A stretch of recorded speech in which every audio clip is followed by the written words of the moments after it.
Bonjour à tous, aujourd'hui on se retrouve en compagnie de la dernière Steadicam que j'ai reçue, c'est la Zhiyun Smooth 2 avec de nouvelles fonctionnalités, un nouveau design que je trouve vraiment super bien. Elle a été allégée par rapport à la dernière et elle a quelques fonctionnalités de réglage en plus par rapport au téléphone et à l'équilibrage de l'ensemble.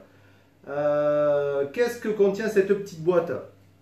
Ben, on a un câble d'alimentation USB tout simple, un contrepoids de 50 grammes et un petit truc 3M, sorte de scotch, qui va permettre de venir le positionner à peu près, je ne sais pas si vous voyez, mais à ce niveau là, pour pouvoir décaler le téléphone si besoin, parce que des fois c'est pas très bien équilibré. Donc là je l'ai mis à tourner, mais je vais l'éteindre, voilà, et je vais éteindre la Steadicam aussi, voilà. Donc la première chose à faire quand on reçoit ce produit, c'est équilibrer le téléphone.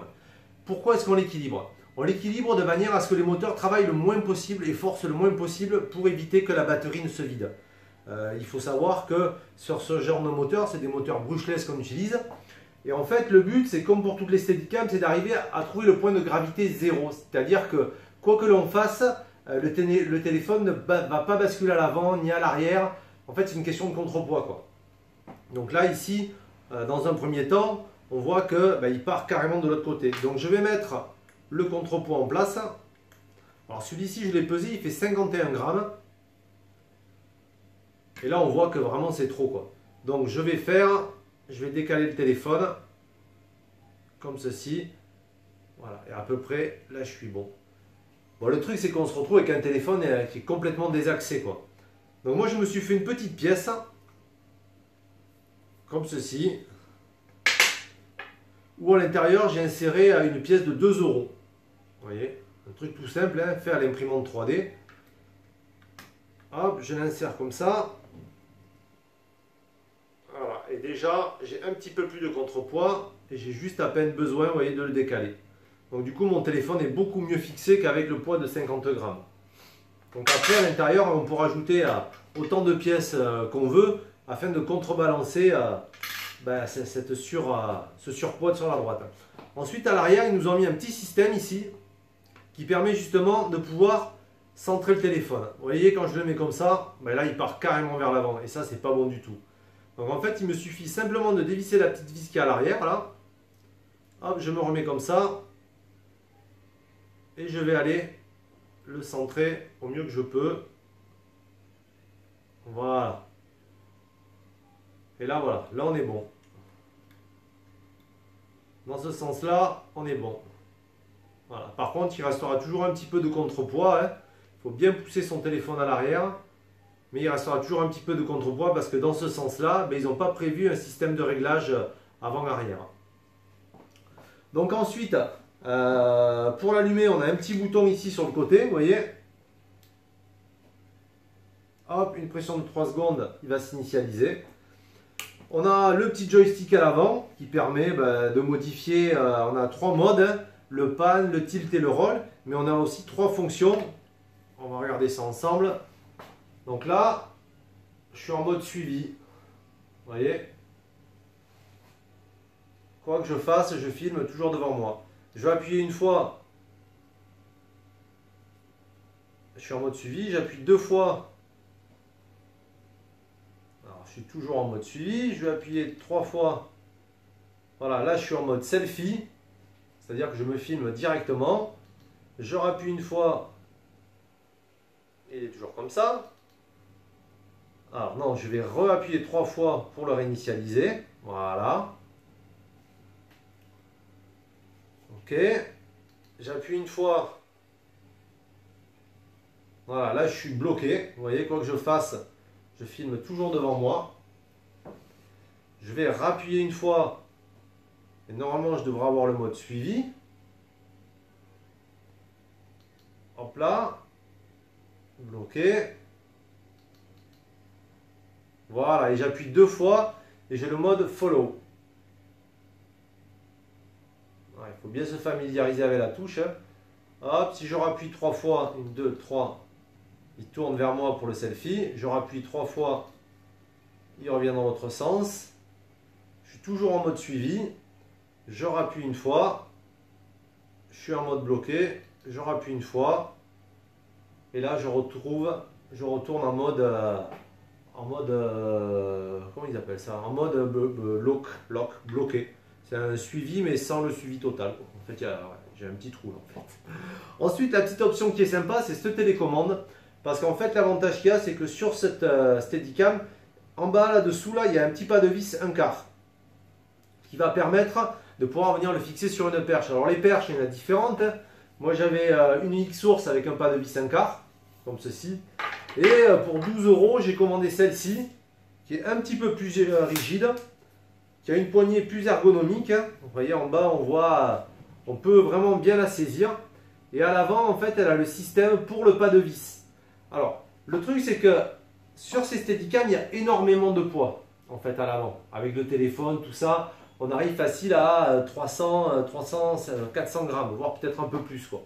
Si je fixe 400 grammes directement sur une petite vis comme ça, c'est pas dit que dans le temps, mon pas de vis, il dure. Hein, parce que ouais, ça va forcer, il y a vraiment une partie de cet élément qui est tout au bout. Donc j'ai préféré opter pour ce système où je vais venir prendre directement, enlever la vis qui est dessous, il y a le pas de vis 1K, et qui maintient la batterie, et venir la fixer directement dessus. Et en plus dessous, j'ai l'option pour allumer ici et éteindre la caméra. Donc sur ce modèle, j'en ai pas besoin, mais sur les autres modèles de chez Zhiyun, bah oui, c'est à la base, c'est ce système qui allume et éteint la caméra, alors que là, on est sur un petit bouton. Donc c'est une perche qui est assez balèze, hein. Je pense qu'elle fait 1,50 m une fois détendue. Et ouais, c'est plutôt sympa pour faire des prises de vue au ras du sol ou faire des panoramiques montées en l'air. Voilà, un petit truc sympa. Et justement, avec la télécommande, on va pouvoir la piloter. Donc pour l'installer, hein, c'est vraiment simple, on appuie sur le bouton qui est ici, la FN, et on démarre. Et normalement, elle s'associe très vite. Voilà, ça y est. Hop, je rappuie. Et comme par hasard, ça ne va pas marcher. Là. Je suis ouf, hein. Ça a marché jusqu'à maintenant. Je démarre, j'appuie. Voilà. Et là, vous voyez, j'ai pris le contrôle de la Steadicam. Donc là, je ne peux pas aller à droite ou à gauche parce que je suis en mode suivi. Hop, je rappuie une fois. Vous voyez, là, cette fois-ci, je peux vraiment la piloter. Que ce soit en haut, en bas. Je peux vraiment lui donner du mouvement et tourner le téléphone en même temps. Il faut savoir ici qu'on a un moteur 360. Ça veut dire quoi qu'on fasse, il va tourner sur lui-même sans que les fils ne s'en mêlent ou quoi que ce soit, quoi. Donc ça, c'est vraiment un petit plus vraiment sympa, quoi.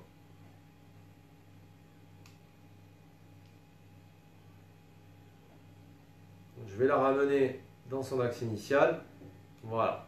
Alors, le truc qui est sympa aussi avec cette Steadicam, c'est que comparé aux autres Steadicam que la marque vend, c'est qu'en fait on peut associer, vu que le port d'en base, la fixation est universelle, on peut y mettre pas mal de choses, quoi.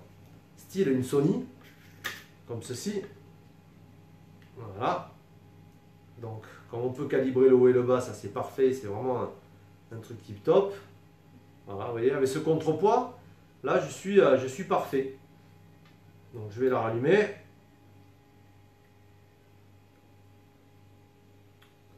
Et voilà. Donc là elle est nickel. Par contre, le seul truc c'est qu'il ne faut pas la mettre dans ce sens. Donc il va falloir que je remodélise ce truc. Il va falloir la mettre dans ce sens. Là il faut que je refasse la pièce. Voilà, vous voyez, pour pouvoir filmer comme ceci. Bon là la caméra est à l'envers, hein, il faut que j'inverse les sens parce que le design il n'est pas bien fait.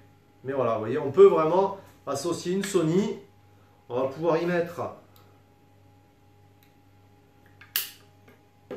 la dernière, la Xiaomi 4K, hein, que je vais venir fixer directement ici. Donc là je vais enlever le contrepoids. Si j'y arrive, voilà.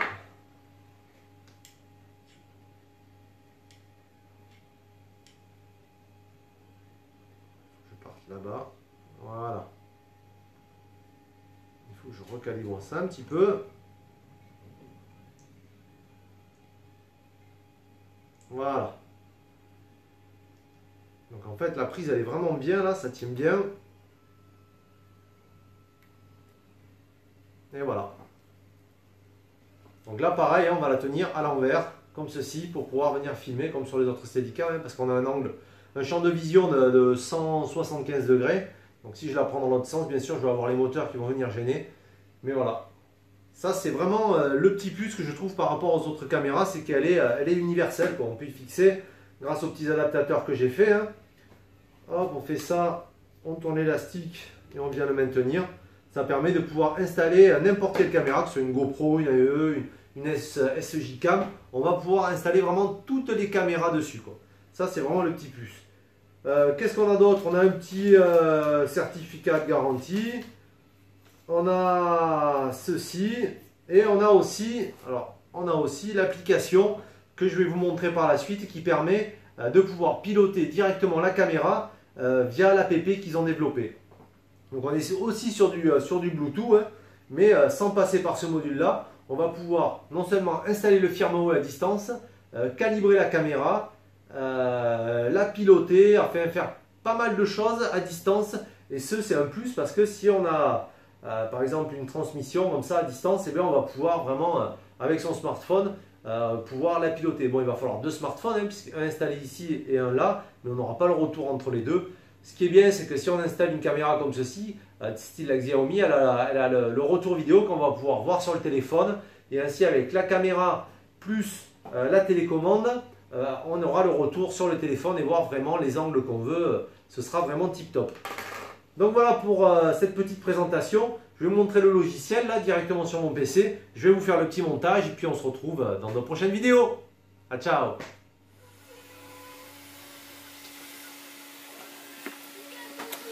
Allez, on se retrouve pour le test de l'application. Donc tout simplement, en premier lieu, on va allumer la Steady. Ensuite, on va aller dans son Bluetooth ici pour l'activer. Hein. Donc c'est celle-là, la Smooth DB0B. Donc elle est bien reconnue, hein, c'est parfait. Et ensuite, on n'a plus qu'à télécharger sur le Play Store Zhiyun Assistant. Et on va arriver dans l'interface. Voilà, là il l'a reconnu, hein, donc c'est parfait. On revient en arrière. Et là on est dedans. Donc si je la bouge, vous voyez. Voilà. Alors, est-ce qu'il l'a reconnu?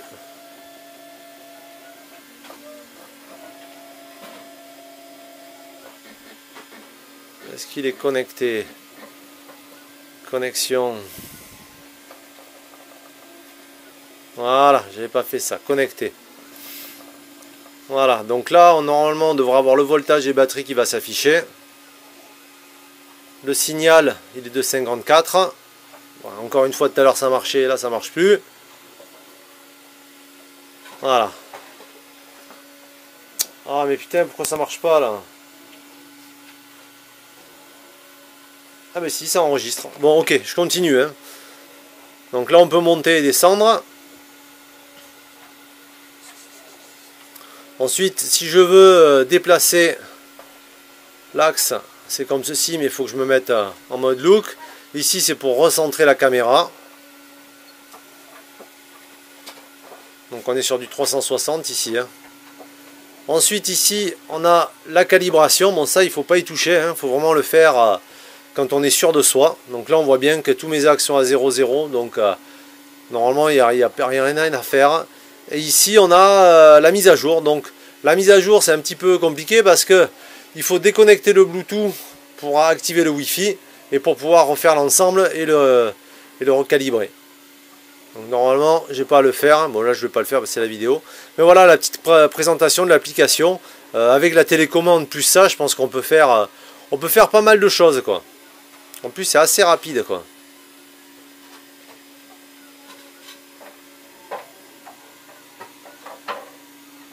Ouais, nickel.